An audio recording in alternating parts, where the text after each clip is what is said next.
Hello world, Krista here with Books and Jams, and today I'm going to do a little bit more wrapping up of my reading in 2017. I have combined a little bit from the Goodreads year in review. Also, I've taken 20 questions off of the end of the year reading survey that Jamie from the Perpetual Page Turner posts on her blog. How about that for some alliteration? There's more than 30 and I didn't feel like doing all of them, so I just kind of went through and picked 20 of the questions to answer for you.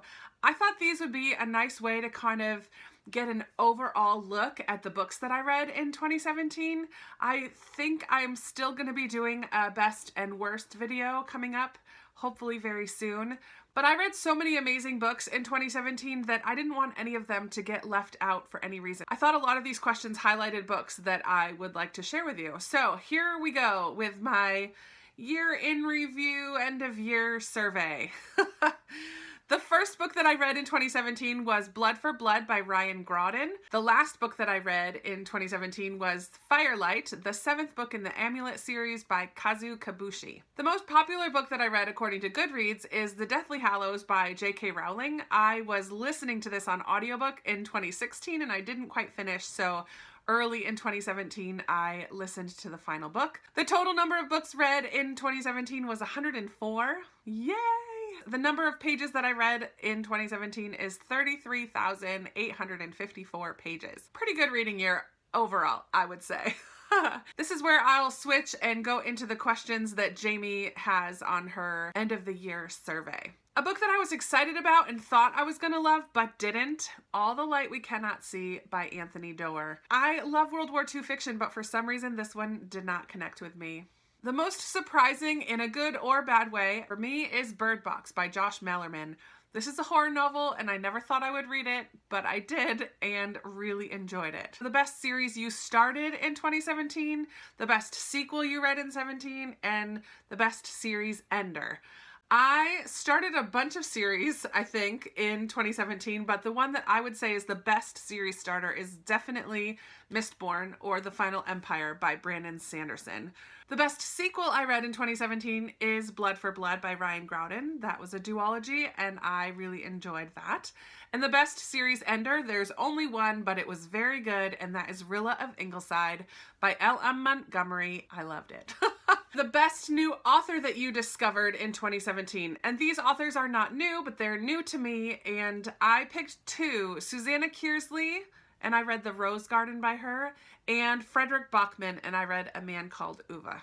I look forward to reading both of those authors again in 2018. The best book from a genre that you don't normally gravitate towards, or that was out of your comfort zone, I chose Dark Matter by Blake Crouch. This is a science fiction novel, and I don't typically read science fiction, but I really enjoyed Dark Matter. The most action-packed or thrilling or unputdownable book of the year, I am gonna give this to Dennis Lehane. I read Shutter Island and Since We Fell by Dennis Lehane, and while I don't think either of these would make my favorites of the year, I definitely was on the edge of my seat and thought his writing kept me engaged all the way through. Favorite cover of a book that you read in 2017? Again, I have two answers because I can.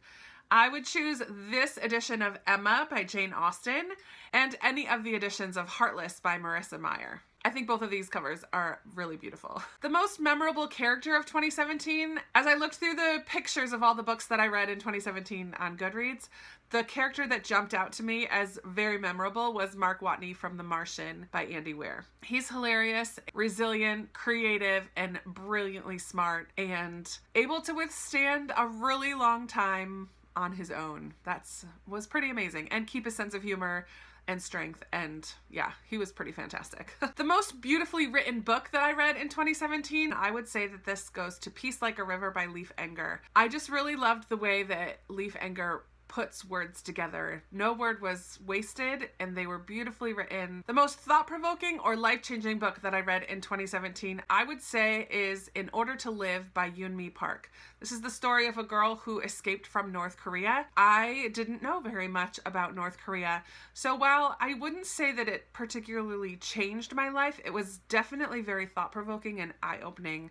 and heart-wrenching, all of the different things that she had to go through. I just found her story to be captivating. A book that I can't believe I waited until 2017 to read. Number one, the whole series of the Anne of Green Gables books, because I've owned them since I was in high school, which is more than 20 years ago. Secondly, I would say Jane Eyre by Charlotte Bronte. This is another classic that I should have read or should have been assigned to read at some point, but never was and never read it. Now I did. The favorite book I read in 2017 that's from an author that I have previously read, and I would give this to Winter Garden by Kristen Hanna.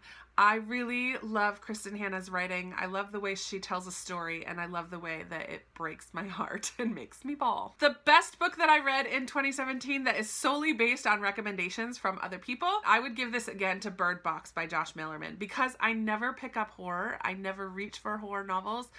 But on BookTube, I had so many people who I know and love and trust their recommendations who really enjoyed this book.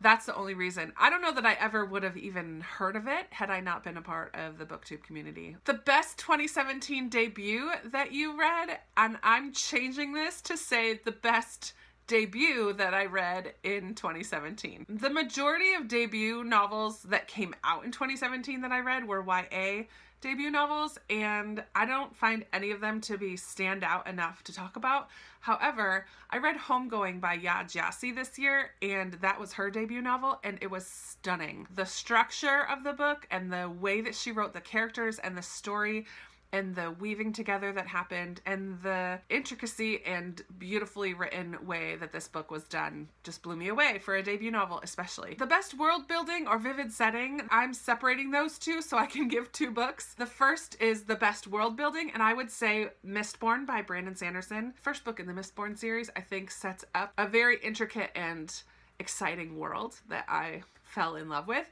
And the second one is the most vivid setting, and for this I would say Burial Rites by Hannah Kent. Vivid might not be the best word.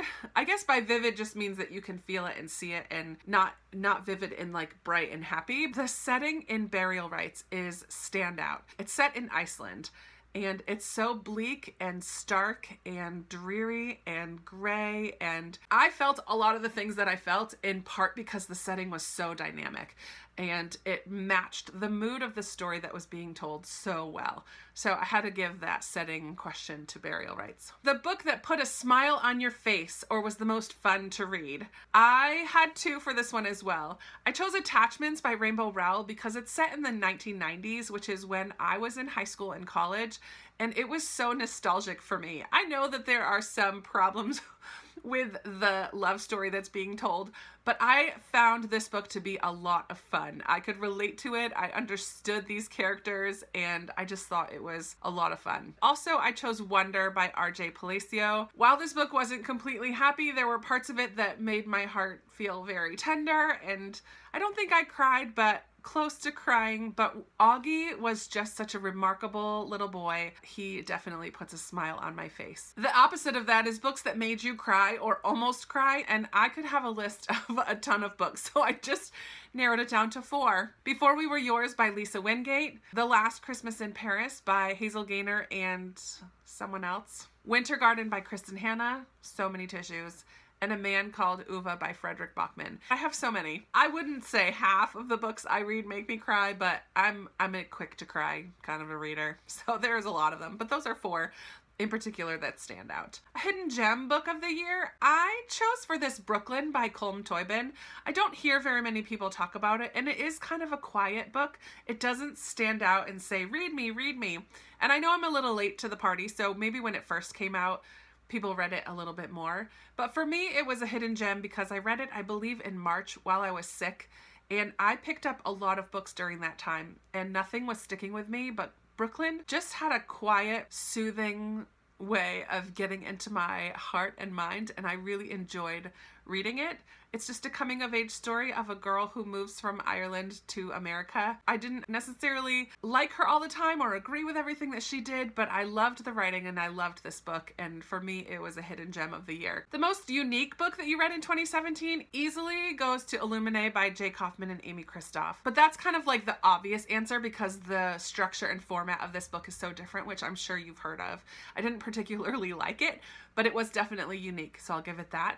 But also, I would say the first book of Calamity Leak by Paula Lichtarowicz, which is also a book that I didn't really like, but it was definitely the strangest book that I read throughout this year. I couldn't figure out what was going on until more than halfway through the book. The format wasn't necessarily what was unique about it, but just the story and the way that it was written was very unique. And the last question that I chose, the book that made you the most mad. And it doesn't necessarily mean that you didn't like it, but it made you angry. And for this, I chose The Storyteller by Jodi Picoult. I read a lot of historical fiction, and I read a lot of World War II historical fiction, but I don't often get to hear from a German Nazi soldier's perspective. And I did get to hear that in this novel, and it made me really angry. I just had a hard time listening to the way that this soldier treated other people and the way the soldiers around him treated other people. It made me very angry. And now that I think about it, The Kitchen House by Kathleen Grissom, I haven't talked about that one yet either. That also made me very mad. And this was set in the South during slavery in the United States. Also made me very angry because of the way people treated other people. And I just couldn't handle it, and I got so mad. I think actually The Kitchen House now that I'm thinking about it, it made me even more mad than The Storyteller, because there were other parts about The Storyteller that I really loved and that I didn't get angry about, but in The Kitchen House, time after time, I didn't even cry because it just made me mad over and over. So many different situations that were just wrong, and I don't like that. I liked the book. Actually, the book was very moving and definitely important, and I am so glad that I read it, but it did make me angry more than once. We'll just leave it at that. All right, that's it for this survey and year in review. I read so many good books in 2017. So many good books. I am still trying to figure out how I want to share my favorite and least favorite books of the year with you. That will be happening very soon.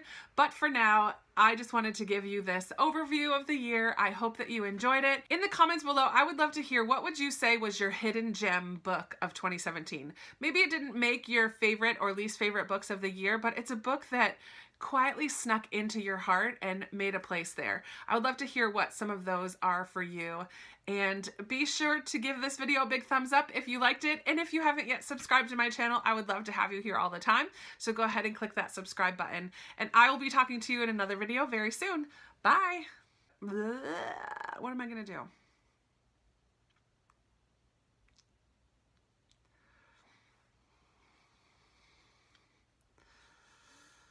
All right.